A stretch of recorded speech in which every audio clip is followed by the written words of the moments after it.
about 50 registered, so. Great. So we'll give them another minute or so. Yeah. Then we'll crack on because we've only got limited time today.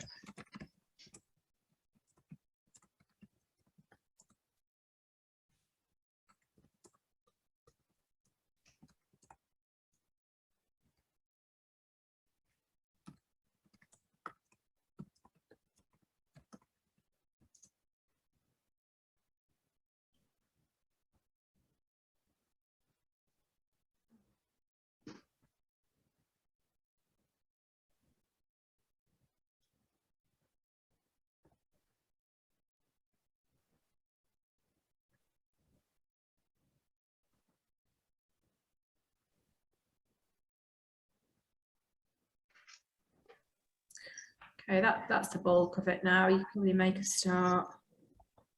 Okay, let's go. So good afternoon and welcome to the latest meeting of the APPG for Fatherhood. I'm Andrew Gwynn, I'm the Member of Parliament for Denton and Reddish in Greater Manchester, and I'm the chair of this APPG. I think just before we get underway, it's helpful to give you a brief overview of the status of APPGs, because sure you'll have seen yesterday the government has effectively lifted all COVID restrictions. It's taken a little bit of time for the House authorities to respond to gradual lifting that we've seen over the past few months, but we are now hopeful, given the government's announcement yesterday, that our next meeting will be in person, but we're going to try and retain some hybrid capabilities. One of the benefits of the pandemic is that it's forced the House of Commons to improve their technology quite considerably in committee rooms, so it does mean that we can now connect via Zoom as well as meeting in person in the same place. So it'll be really quite good to see hybrid APPGs as well. But we are really looking forward to having real people back in the room with us, and for you to be able to benefit from the great facilities here in Parliament. We're also in the process of organising our next annual general meeting, which most likely will take place in April, and the brilliant team over at Future Men will be in touch with specific details, but I just wanted to give you a heads up that that's where we're at and what to look forward to in the months ahead. Now, given we're on a pretty tight schedule today, I'll get on with introducing our speakers. Today we're lucky enough to be joined by Professor Carmen Lau-Clayton and Kieran Anders. Professor Lau-Clayton is a Professor of Family and Cultural Dynamics at Leeds Trinity University within the Institute of Childhood and Education. Carmen has conducted cutting-edge research into young fatherhood, ethnicity, migration and culture. Recently, she looked at the impact of lockdown for a diverse set of parents and young people. And today, Carmen will be speaking about a landmark study, New Pathways for Young Fathers, which investigated and focused on young dads who experienced pregnancy or fatherhood before the age of 25. And then after that, we'll have Kieran Anders. Kieran is currently the project manager of Dads Matters, a brilliant organisation that runs in my own constituency, as well as other parts of the country. And for those that don't know, Dads Matters, I'm biased here, is an incredible organisation that aims to help dads have successful relationships with their families and to support dads with anxiety, stress, mental health issues. And I've known Kieran for several years through his exceptional work in Greater Manchester, so I'm very pleased that he's also able to join us today. But first, if we can hear from Carmen Lau-Clayton. Over to you, Carmen. Thank you. Good afternoon, everybody, and thank you for the introduction. I'll just share my screen so everyone can see the PowerPoint.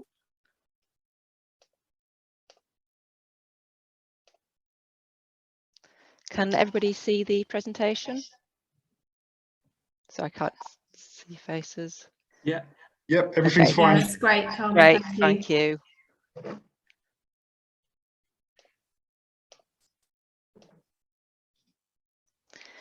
So So today I'll be presenting with Hanson Lee, who is the creator of Daddy Life and also a partner of this project, New Pathways for Young Fathers.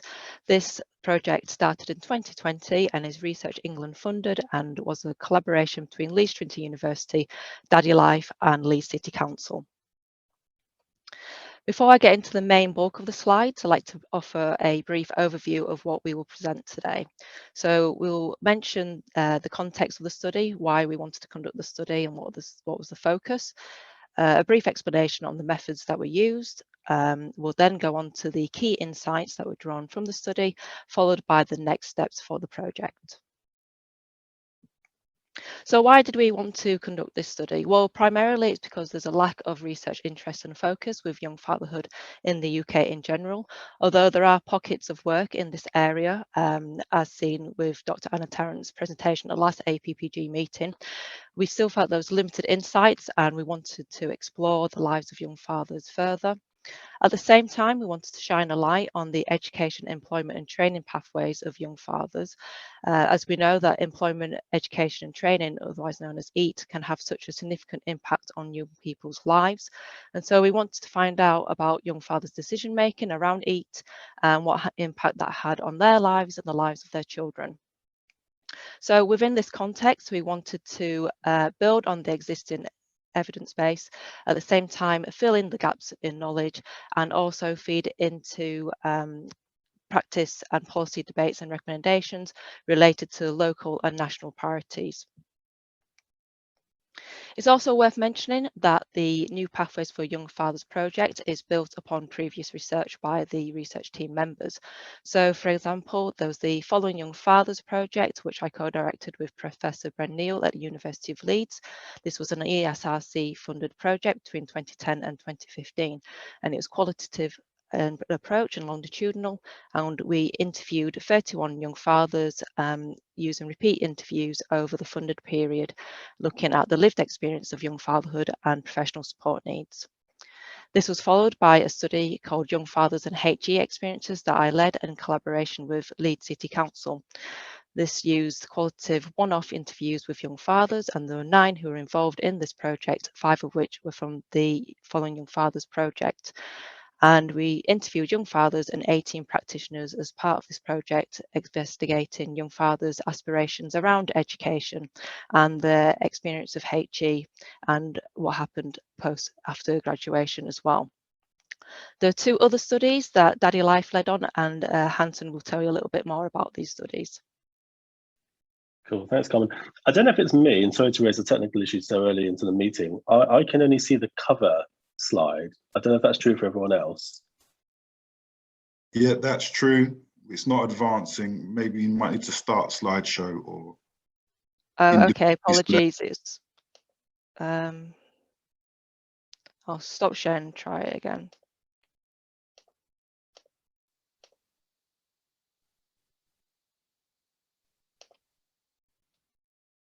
Actually, while you do that, Carmen, I can just do a quick intro into Okay. Daddy Life, if that's helpful. So Daddy Life is a content platform for modern day dads in a community of just over 150,000 dads globally.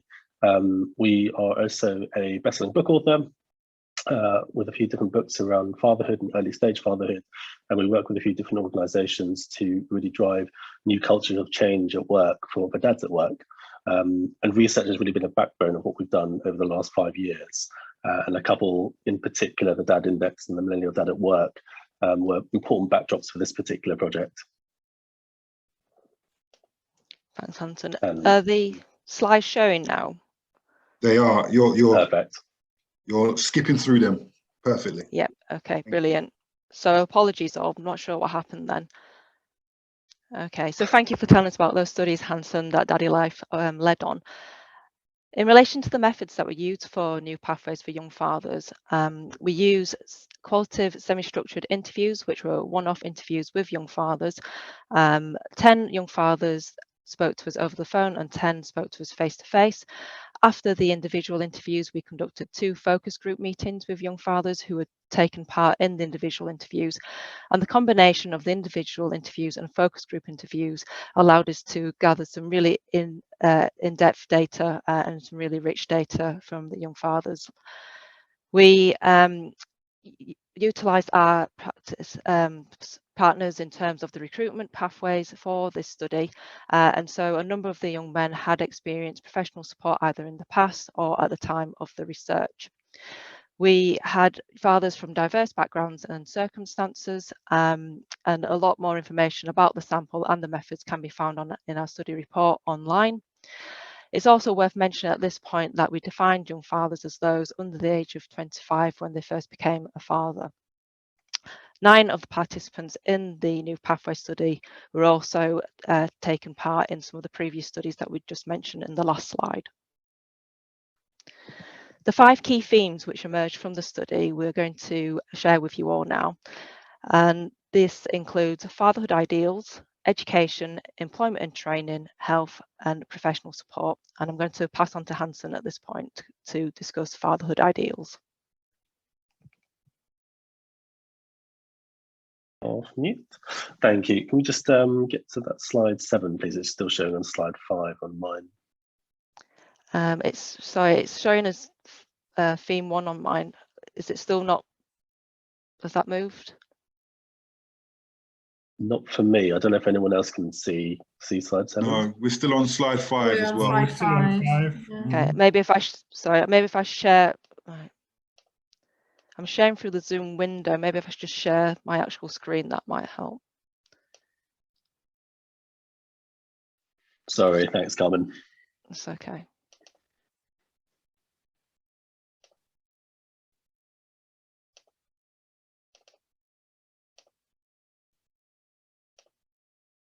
Okay, can you see that? Perfect. Okay. Brilliant. So the first one, yeah, so one thing that we've seen, and to be honest, a big motivation in setting Daddy Life up in the first place was this sense of a generational shift that's really happening with modern day dads. And that one thing that was so clear really from the start of the onset of the research is that dads, modern day dads, right across the different age ranges, and particularly to young fathers, are incredibly focused on being positive role models and actually making positive changes in their life. And this sense of Terrell's quote in particular, you know, the sense of really changing their lives around what fatherhood means to them, it was really a shining example of that.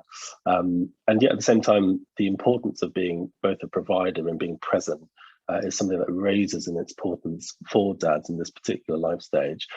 And a real firm focus on doing their best, not just for themselves, but also around their family's future. And I think Adam's quote at the bottom there, there's a real sense of maturity that I think we retained and really shine through throughout the project about doing everything that's possible, despite some of the barriers that we'll be talking about in the subsequent themes. And that's something that was left such an important impression on me, and I think the whole research team, about this group of fathers wanting to do their very best despite some of the challenges, and some of the pathways ahead, I think, that can enable even more of that behaviour to happen.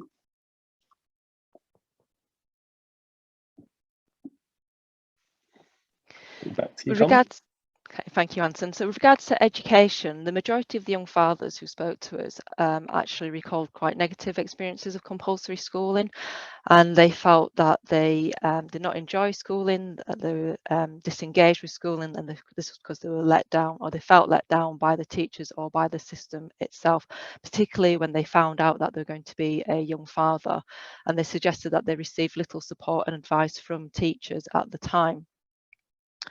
The young fathers also suggested that the subjects that were taught at school were seen as mostly irrelevant when looking back in hindsight, and suggested that the focus was too academic, and instead that there should have been a more balanced approach with the inclusion on lessons around life skills such as budgeting, or knowledge around mortgages, or the understanding of taxes, for example.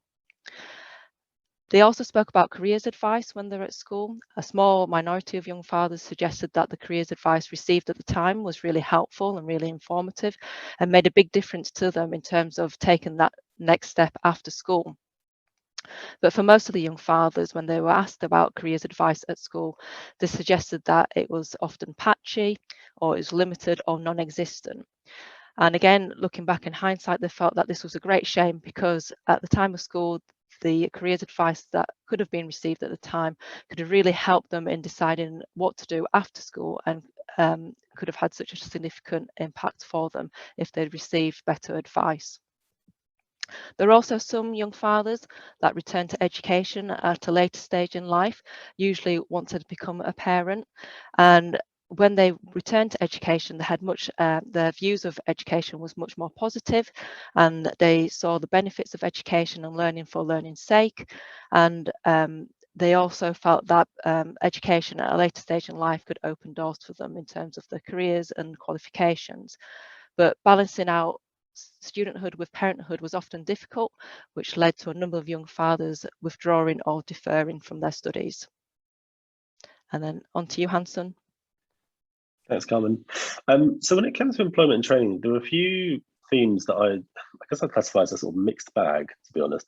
I think what we saw with a huge number of the men is that rather than a clear structured pathway into a role, they were often falling into jobs, so to speak. So, speaking to someone who knew someone who might have needed something, whether that be for a temporary position or a permanent position. But I think this sense of falling into a job was something that came through very strongly. And though the use of agencies was utilised by some, there was definitely a benefit in terms of the speed of getting work, but in terms of some of the wider benefits of support, of network, of really aligning skill sets with ambition in the future, that was definitely felt to be a bit more lacking. And I think it's something that we see, I think particularly with this group, and it came through from the millennial dad at work as well, is that sense of balance between what it means to be a dad at home and also what it means to be a dad at work is a huge tension. And I think it's experienced for this group of men even more so than actually kind of older groups of men, where whether we talk about different working patterns, whether we talk about flexible working, those sorts of options don't feel as clear a pathway, certainly to this group. And that's something that came through very, very strongly. On the next slide, please. And when it came to very specific types of role and structure, what we started to see was different mechanisms having both their pro and cons. So in terms of apprenticeships, there was certainly lots of commentary on the access it gave to certain dads to certainly get started in certain roles, to learn, to get skilled. But there were also some fundamental challenges, both economically in terms of rates of pay, but also, and in particular industries, mechanisms like the Bradford score, which were felt to be as much of a hindrance and almost a sort of subtle measure of performance management than actually a kind of helpful mechanism. And I think what we saw there is the relationship between that and the overwhelming need to consider family life and what that means in terms of clear pathways to more and more types of role is one that we think certainly needs to be looked at. And when it came to the differences between those in education, employment and training and those not, there was certainly some limitations and clear limitations in terms of those who had more NEET status. And that's something we found throughout. And I think what we're going to see in the following theme, when I pass over to Carmen, is some of the impact of that, not just on work, but also on wider health and family as well. And with that in mind, I'll pass back to you, Carmen. Thanks, Hanson. So in relation to health then, all the young fathers did speak to us about the impact that education, employment and training could have on their health and well-being. So on the one hand, the fathers who were in work or in education or in training felt that this provided them with a positive identity, that they were able to provide financially for their children or to be seen to be working towards providing financially for their children. But often this often came with some of the pressures that was felt with managing either work, education or training with the demands of family life. And sometimes this could be a difficult juggling act.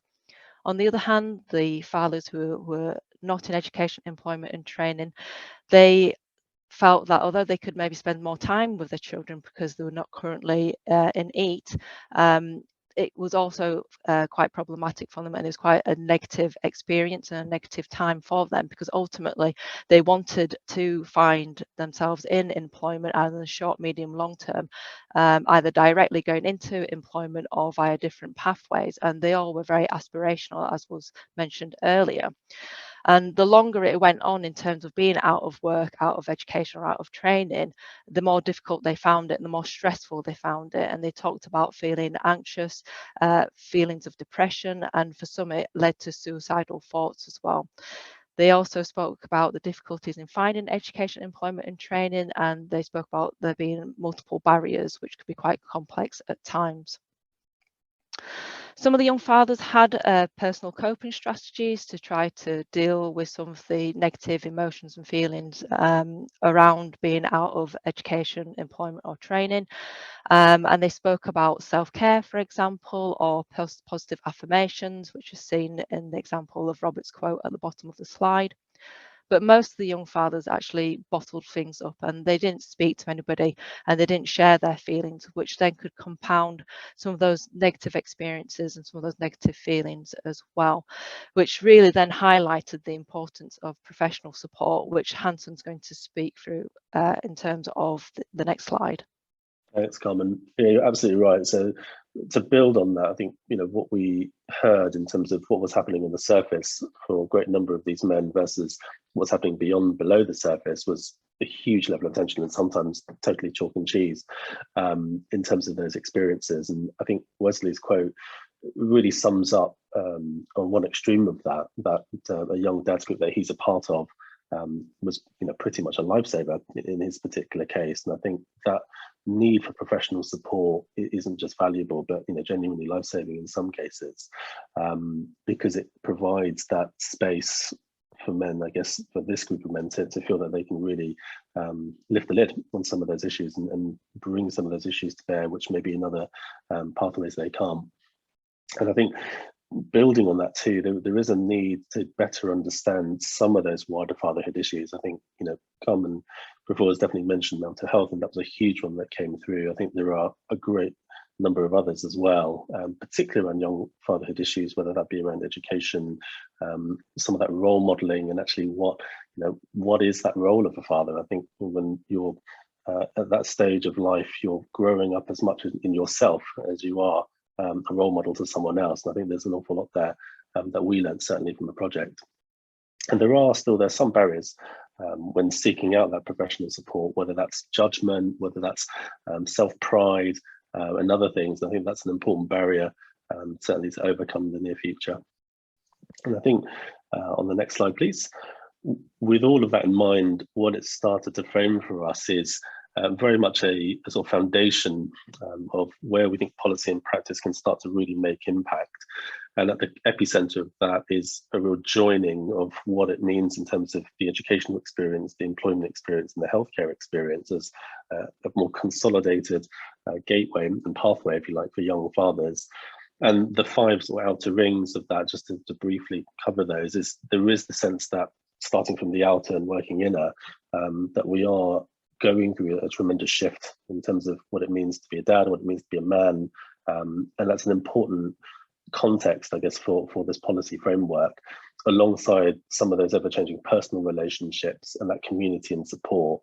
And where I think it starts to become a clearer pathway, and certainly something we want to keep building on for our next research and beyond, is what does that start to mean in terms of a clear pathway from a sense of community and support, from a sense of core skills that are needed to really make that not just one area, but indeed a sort of joining up of all those areas. And therefore, what does that start to look like in terms of real proactive policy and provision? Next slide, please. And back to you, Carmen. Thank you. And so we found out some really interesting insights from the young fathers as part of New Pathways for Young Fathers. And so we've now reached the next step of our journey and secured some further funding from Research England to look more specifically at young fathers' employment experiences and viewpoints since the outbreak of COVID-19. When we conducted the study of New Pathways, we looked more broadly in terms of education, employment and training pathways, but we did see that there's a lot more to be uncovered in relation to those employment experiences, particularly as the young fathers really stressed the importance of securing employment and also stressed the importance of fulfilling that provider role as well. Now, New Pathways finished just as the outbreak of COVID-19 started. And we also know from the pandemic research that the pandemic has had such a knock-on impact on young people, and in specific relation to young people's employment experiences as well. So it seemed really timely then, as part of this new study called Connected Young Fatherhood, Rural and Urban Experiences During the Pandemic, to focus on employment experiences, like I've mentioned, and to speak to fathers in both rural and urban areas, as well as part of the wider context of the government's Levelling Up agenda. We're working in a collaboration again, so it'll be Leeds Trinity University, Daddy Life, Leeds City Council, and we also have the honour of having new partners in the shape of the County Council's network as well. And we hope to have our study report available at the end of the year, which we'll happily share with you all when that is published. And that's so thank you for listening. Thank you, that's brilliant, and you know, some really thought-provoking items there for us for questions. What I suggest is if we go to Kieran and then have his presentation, then we'll take all the questions together, given that I'm on a very tight schedule. And so, Kieran, if that's okay with you. Yeah, that's fine. Give me one sec. Hopefully it'll work.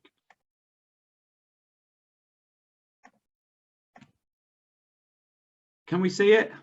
Yes, sir. Yeah, Perfect. brilliant. Is it moving? Yes. Perfect. So I'm Dad Matters. We're a Home Start project. Home Start runs across the country with lots of individual charities running schemes in lots of different areas, with an ethos of parents supporting parents and peer support. The Home Start that I come from is Host. They cover 4 of the areas of Greater Manchester, and working in Tameside about 7 or 8 years ago with the early attachment services within the CAM service, they realised that all of the work that they were doing on parent infant mental health wasn't really reaching the dads in the area. They collaborated with the early attachment service and the Anna Freud Centre on a health foundation application, and were successful in creating a post for a dad's parent infant mental health support worker, if you like. Dad Matters was born from the fact that dads thought Home Start was all about fixing your car on a cold morning, and that they really didn't engage with the brand as it sat. So we did some consultation with dads and with services. We realised we weren't there for the services to get all of their information to dads. We were there to get the dads into the services. And although that might feel like a little bit of an ambiguous difference, it actually works really well in terms of delivery of service. So that's enough for background. Right now we're delivering across all 10 areas of Greater Manchester. We have 7 full-time members of staff in Greater Manchester, all funded through the NHS perinatal mental health system. As you can see on the diagram in front of you, that includes every service within the perinatal period, from maternity all the way through to perinatal mental health, mother and baby units, specialist integrated services, and we sit under the Home Start and peer support element of this offer. It also means that we sit on strategic meetings with leads of all of these services, which means that dads' voices are heard within those services. We talk to the managers at mother and baby units, on perinatal mental health teams, within parent infant mental health services, maternity services, health visiting, all about why dads are important and how we can support the dads to understand the messages of those services. Moving on, there are benefits to working with dads in the perinatal period. I'll tell you a little bit about what we do in a bit, don't worry. But one of the underpinning bits to why we do what we do is all these benefits of an involved father in these early years. We've developed some training with the Institute of Health Visiting. If you ever get a chance to go on their parent infant mental health training for dads, please do. It's a great piece of training that we deliver with them. EB's develop better empathy, higher self-esteem, better friendships, better relationships, higher education, fewer behaviour problems, lower criminality and lower substance use if there is an involved father in the first 1,001 days. Benefits to mums, because that's what all of the services that we just mentioned in that pathway are aimed at and are focused on. If we can demonstrate that there is a definite benefit to mums, then there's no way that they can then not not work with dads in the future work that they deliver. So some of this, these are quotes from mums who are partners of the dads we've worked with, feeling they had space to get well, particularly if they had something serious like postpartum psychosis and they were an inpatient. They were just as worried about dad as dad was about them. But it also shows reduction in depressive symptoms, increased breastfeeding rates, reduced rates of maternal smoking, improved engagement in antenatal care. And obviously you can read those quotes. They're the impactful element of what we do. These are quotes from dads. One dad told us that he wouldn't visit his GP when he was struggling after a traumatic birth because it would show in his medical records. He wanted to be a policeman. He was actually in training to be a policeman, and he felt that approaching somebody for support after a traumatic birth would mean he wouldn't be able to be a policeman anymore. With some one-to-one peer support with us, he realised actually that the reason it was on his medical records was that he could get the support that he needed to be a better policeman, not to limit his chances of doing that. Now he's been a copper for 3 years, fully trained and working in the area. His relationship with his babies is great. And it was all because he managed to get some one-to-one peer support about the trauma that he'd experienced during birth. This was a midwife speaking to a dad. Mum was very ill and dad couldn't answer some of the questions in the top to toe check. And the midwife responded with, well, you're not very good, are you? Or you're no use then, are you? Which seems really negative, but she was obviously doing it in a way that she thought men would respond to. It's the way that we often respond to each other in peer support settings, and it's the way that actually we do support each other in a weird way, sometimes using that bravado as a way of engaging with communication, but it just wasn't in the right context or in the right place or from the right person. So we worked with that dad to understand what that midwife was trying to do in terms of the top to toe checks. We also fed it back into the Maternity Voices Partnership and the head of midwifery, but we also started to develop the training that we deliver now for student midwives in universities across Greater Manchester, and for midwives and health visitors through the national training that we develop, and for the teams that work in the hospitals that were in the areas we're commissioned. This was a dad who used the phrase "man up." I'm sure we've all heard that a lot of times. He also had 3 children under the age of 3. He was in his 40s. His coping mechanism was to leave the house, stay in his car for a few days on the moors, and go back when he felt okay. He also had chronic Crohn's and PTSD diagnosis, and his partner was bipolar. So he had a lot of things going against him. And all we did was, through one-to-one peer support again, we made sure that he was listed on the priority pathway for perinatal mental health support through IAPT. We made sure that he was getting to his appointments for his Crohn's. We made sure that he understood that his relationship with his children was not suffering because he was a great dad and he was responding to them in a way that they needed. We showed him that through one-to-one peer support, through some parent-infant mental health interventions. And we helped him to develop those communication strategies with his partner around when he leaves the house, he tells her that when he's going to come back. So he's always got that window of opportunity that he can change if he needed to. That dad now is a level 4 counsellor. He volunteers for Mind in Tameside, volunteers for the NHS counselling. He signed up to volunteer with us, but he's moved on to better things now. And he's not left the house since we did the work 4 years ago. I'm going to rush on to this last one. When you're experiencing what feels like the crushing lows of being a new parent, it's hard to remember the euphoric highs you'll get to, sometimes on the same day, while your baby's trying to hit themselves in the face with a piece of toast. This was a dad who was suffering with anxiety before his baby was born, and that continued after baby was born. He was doing the night feeds, and he felt really lonely at night, feeding the baby with a bottle in the baby's room with all the lights off. He felt really lonely. He reported to us that that was the loneliest he'd ever felt in his life. With some peer support and some education around parent-infant relationships and attachment, we helped that dad to see that his relationship with his baby happened when the baby was awake, whether or not it was the middle of the night, and that he could do storytelling or stargazing or singing or listening to music. And that time of his life became the best part of his day. and it was where he built his relationship with his son. And he also reported to us that that bond with his son then was much stronger than it had been all through the pregnancy and in those first weeks. So this is what dads want from us, and we're talking about perinatal mental health support and parent-infant relationships. They want information before intervention. You need to give them resources to read, videos to watch, things to think about before they'll even acknowledge that they have something that they want to deal with. They want a service that belongs to them. We need to use the word dad. There's lots of research from the Fatherhood Institute that says that using the word father and dad in resources helps dads to feel engaged. They want practical support, which sometimes for services feels opposite to the way that they normally deliver work. They want to be given hints and tips. Have you tried these things? This might help. That really helps dads to go away and find something and feel very practically focused on what they're doing. They want peer support, meaning they want to see other dads' experiences and read about other dads' stories and see their experiences and their struggles in other people's journeys. And that can really help them to acknowledge the things that they're going through and that they need support for them and where that can come from.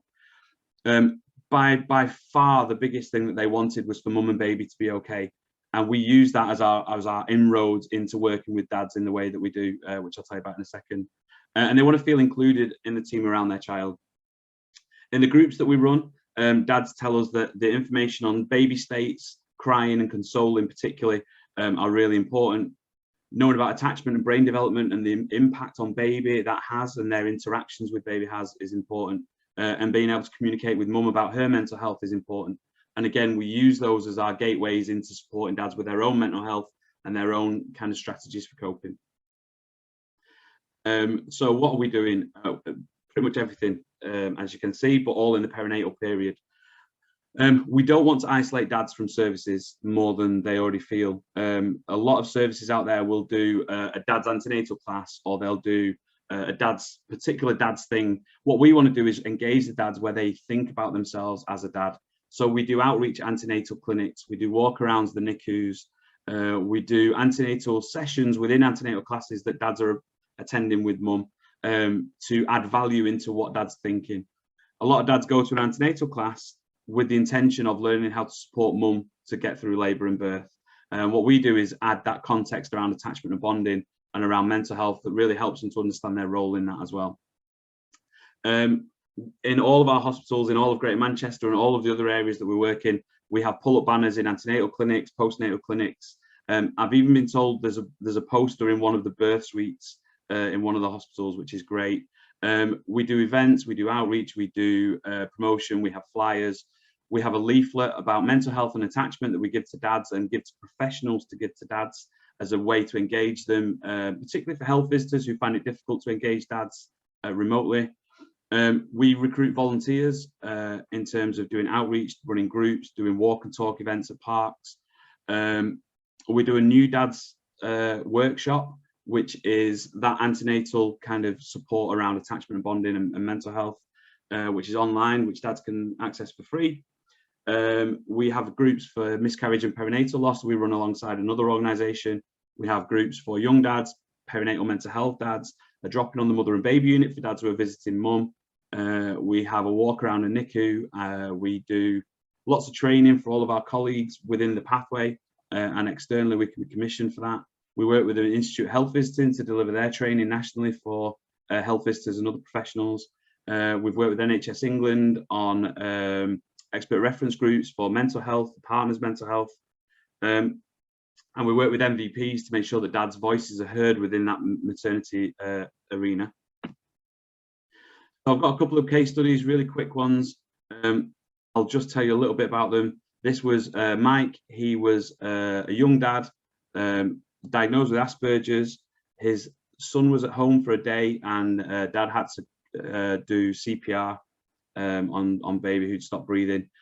Dad was diagnosed with PTSD from that, really struggled to access services, particularly the perinatal mental health pathway, where he had priority access. Approached us for support because he'd seen us antenatally in one of the outreach sessions, got some one-to-one support, managed to offload to one of our peer support workers, and was referred in for IAT CBT treatment. Now he's one of our volunteers. He runs our walk and talk events. He's going to be talking at our conference in June, and his life has changed because he managed to access the support that he needed. That support was there, but he would never have accessed it without peer support helping and guiding him into that pathway. There's Mike with his little boy Atlas. He's not that little anymore. He's living up to his name now. And this is one of the walk talk sessions that Mike does. We also had some, we get referrals from all sorts of different places. We tend to focus on perinatal and parent-infant mental health because our expertise is parent-infant attachment bonding. But sometimes we get them from social care, from specialist health visitors and midwives. These particular 2 dads referred in by social care, both having supervised contact with babies under 6 months, were going to contact and felt that their contact with baby wasn't productive for the baby because baby was fussy or crying all the way through. So we did some work again on intervention around attachment and bonding and baby states to really help them to understand how babies respond to them and how they interact. Both dads said their experience in contact changed immediately. One dad now has residency and one dad has unsupervised overnight contact with baby. And they were both at the verge of stopping contact because of how it was affecting their children. And they hadn't accessed support from anywhere else within the social care system until they came to us. You don't need to know that. We've changed quite a few bits. So some tips for engaging dads. We share this with all our professionals. Don't be subtle. Dads don't get it. Please ask direct questions. They will answer you if you ask them a direct question. When we try to scaffold too much, it pushes them away. They think that they're getting into an emotional conversation and step back from it. So if we ask them direct questions, rather than saying, how did you feel about the labour? You can say, what happened during labour? They'll answer it in a very factual, very practical way. And then you can build that relationship and lead into the supportive work. Information before intervention, always ask twice how they're doing and really mean it. We always say that to our professionals. So in summary, we're a parent-infant mental health and perinatal peer support service.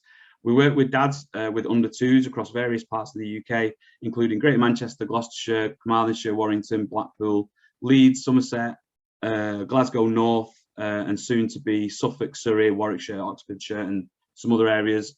We can replicate this in other parts of the country that have home starts. Our aim is to help babies have a better start to life by engaging dads with the information, resources and support that mums get through lots of other avenues. We're not trying to keep the dads to ourselves. We signpost into various services, lots of organisations for lots of different reasons. We don't isolate dads from services around the child. We want to integrate dads into those services, and we aim to be the stepping stone into that for them. We have universal engagement as well as referrals. In the areas that we do more universal engagement, like outreach, we have better referral rates and retention rates of those referrals because dads feel that we're part of the journey from pregnancy through. And we work with those dads who wouldn't access other support. We go to where they are and where they're thinking about themselves as dads, particularly if there's an issue around mental health or attachment in that particular area. I think I finished. It might be record time if I'm honest. You're really well there, Kieran. Thank you, and hope you can see I'm a big supporter of dad matters. And I suppose I should declare interest. I'm a patron of Home Start, Oldham, Tameside, Stockport as well. But absolutely brilliant work. I've got a couple of questions, one for Professor Lau Clayton and one for Kieran. And what I'll do, I think a couple in the chat as well that I'll read out. I'll take them all together and then bring you both back to answer.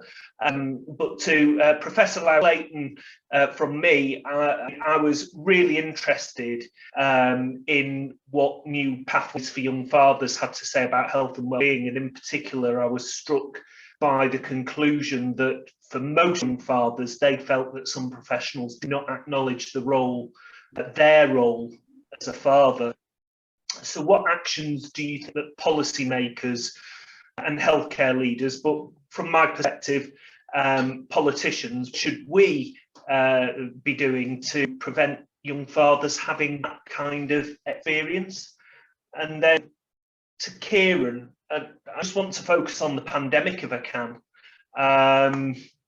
because I'm starting to now see lots of kind of the after effects of the pandemic manifest itself in casework at my surgeries and my constituency office. And I just wonder, from your own experience, how do you think the pandemic and lockdown has impacted fatherhood? And are there any lessons, again, that policymakers, politicians should be taking from that? And then looking at the chat, actually, I'm not sure. I think, Andrew, there was just one question that Mary Gibson about statistics and numbers of young fathers, and very helpfully. Alison's answered it, hasn't she? Correct, very helpfully. Yeah, you see, when I was there, I just saw things scrolling on the screen. So, Kieran and press allow Clayton, if you want to answer those points. If anybody else has a question, stick your hand up or put something in chat. Kieran, do you want to go first? Yeah, sorry. So during the pandemic, what we've noticed, there's been a couple of things. The main one is that dads aren't involved in those appointments. They're being restricted in terms of access to appointments. But their main worry has been that their partners haven't had their support, rather than them not having access to services. And that kind of rings true in terms of the way they engage with us before the pandemic. That they are more worried about their partner and their baby and learning about how to support them than they are about their own experiences and what's happening for them. That makes it very easy for them to compartmentalize their experiences and their struggles, particularly, and move forward without dealing with it. And that's just putting things in a box till later on. So what we try to do is make sure that we relay all of those experiences back to the MVPs, particularly, and directly into heads of midwifery. We've changed some of the processes and we've changed some of the restrictions because of that, directly with maternity services, and we're making sure that those stories are heard, because without the dads telling us, they wouldn't get back to those maternity services to understand the logistically as well as emotionally. Thanks. And Carmen.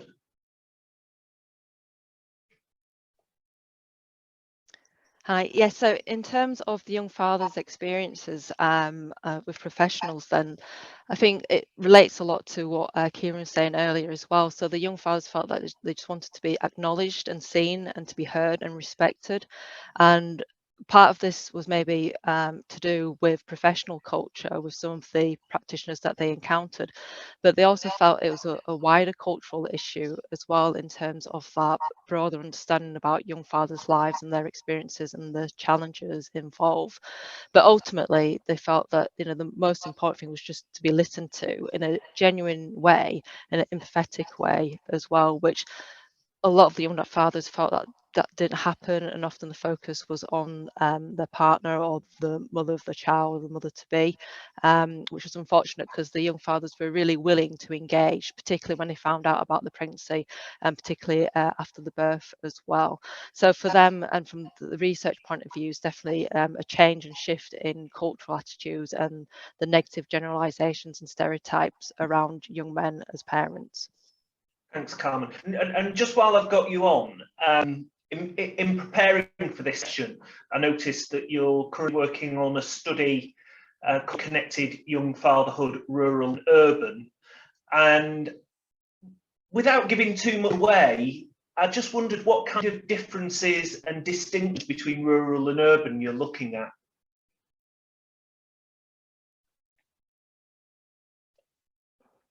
Yeah, that's a great question. So yeah, so we're looking at the differences in terms of the resources in different locations, numbers of residents in a particular location, access to services and so forth.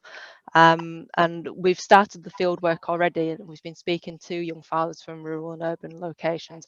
And although we've seen some similarities in some of their experiences in terms of employment views and access to professional services and treatment from professionals, there's also some distinct differences that we're seeing as well, which we hope to highlight in our study report later on in the year. Brilliant, thank you. And we've got a couple of questions in the chat. So Sean, this one's for Kieran. It sounds like you've managed to get services for dad mainstreamed in Manchester and beyond. It would be good to find out how you got to that point. Alison asks, this is one really for the politicians, how can the negative impacts of increasing cost of living be mitigated? And then David asks, it'd be interested in whether you asked dads about whether preparation for parenthood in PHSE in schools was helpful for them, or should it be developed more? How far is PHSE? How far does it in fact address preparation for fatherhood? I don't know, while I've got you on the screen card, if there's any of those you want to answer.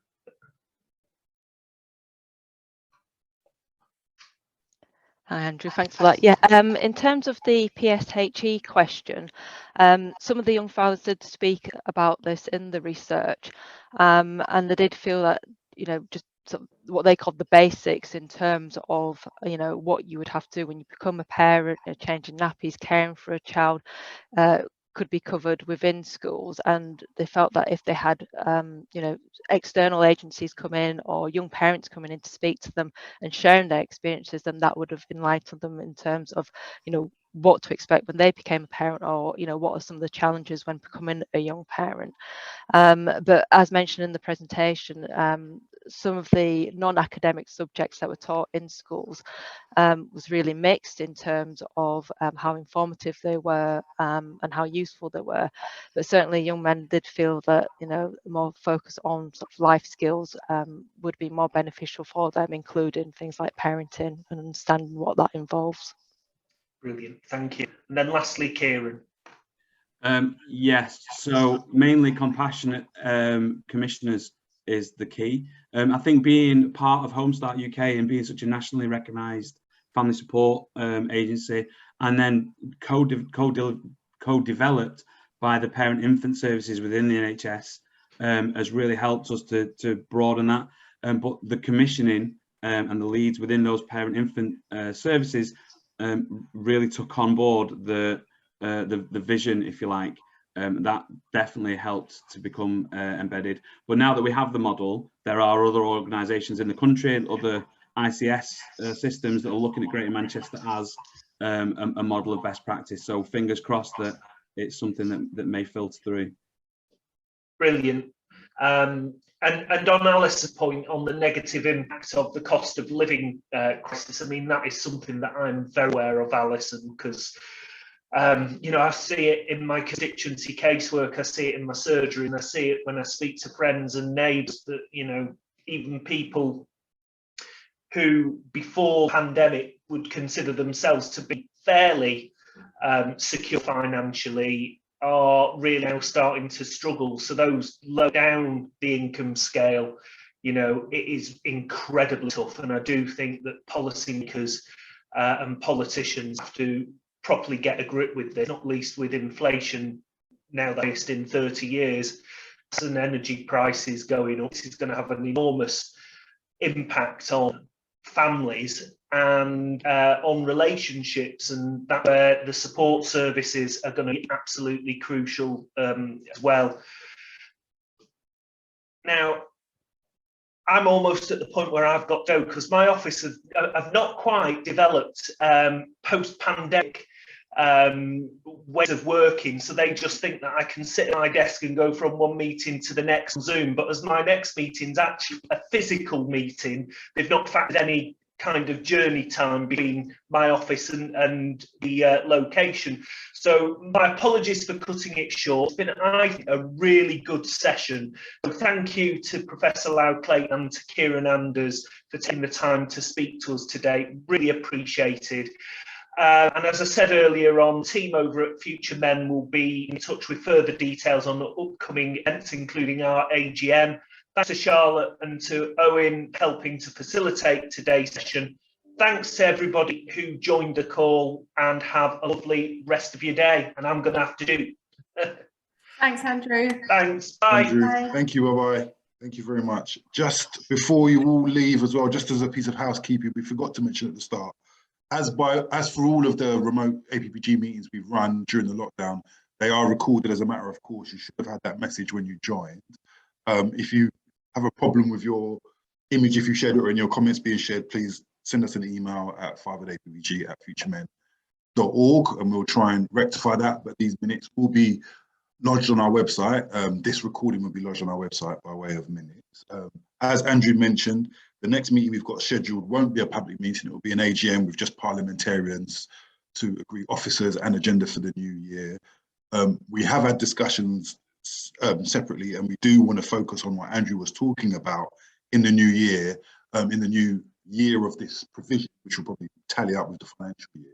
So there is more of a focus on policy and what politicians like Andrew and other members can do with some of the emerging issues like poverty, that's the reality of it, the impacts of rising cost of living, and the kind of recovery from the pandemic and all of the lifting of the restrictions and all of the impacts that we'll have. So please do stay in touch with our website. Keep an eye open for emails from us, opportunities to get involved in the future, and hopefully in a more proactive way ask more questions of politicians so that we can get more kind of parity for fathers and better services for them and their children. So thanks for joining, everyone. Please keep your eye on our webpage, and hopefully we can do more in 2022 to improve outcomes. Thanks for coming along today. Thank you. Bye-bye all. Thank you.